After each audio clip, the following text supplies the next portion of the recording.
So if you follow any of my pages, you realize that I try to post affirmations on a daily basis. And there was one I posted that had, I allow myself to be soft and seen in there. And a sister made a comment which I found quite interesting. She said, I will try, but will men allow us to be soft? I understood her deeply. It's a question rooted in real experiences. In all the time softness felt unsafe, unseen, or even punished. Her comment stayed with me because it speaks to the quiet struggle many of us carry. The desire to soften, to exhale, to be, but wondering if the world, and particularly men, will make room for that version of us. Here's what I think. It's not dependent on another person to get us to become who we want to be. It's a hard truth and sometimes an uncomfortable one. But the power to live as our full selves can't be outsourced. It has to come from within.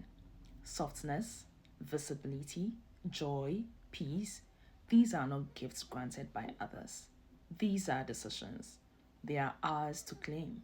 We get to decide who we are becoming, and once that decision is made, we build our boundaries to protect it.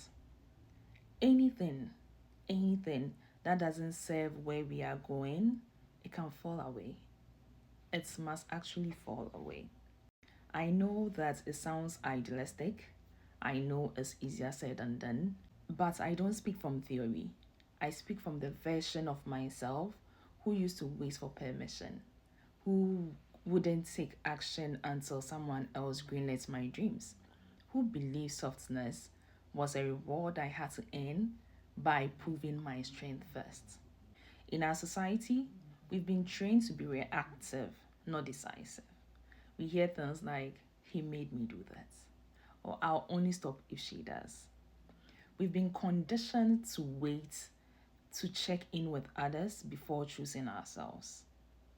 Groupthink feels safer than self trust.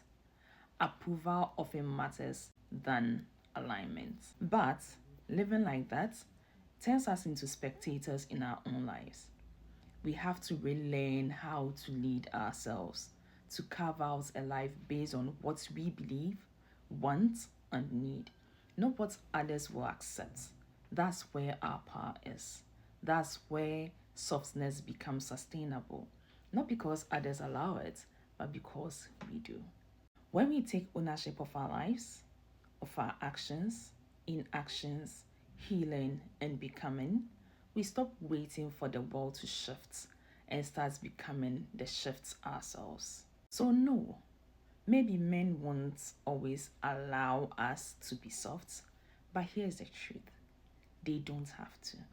We can still choose softness, we can still stand in it, protect it, and let our boundaries do the work of filtering out who gets close enough to witness it.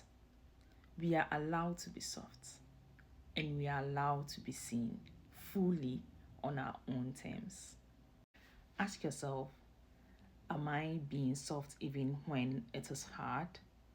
Am I allowing myself to be who I want to be even when no one is approving of it? That is where your superpower lies.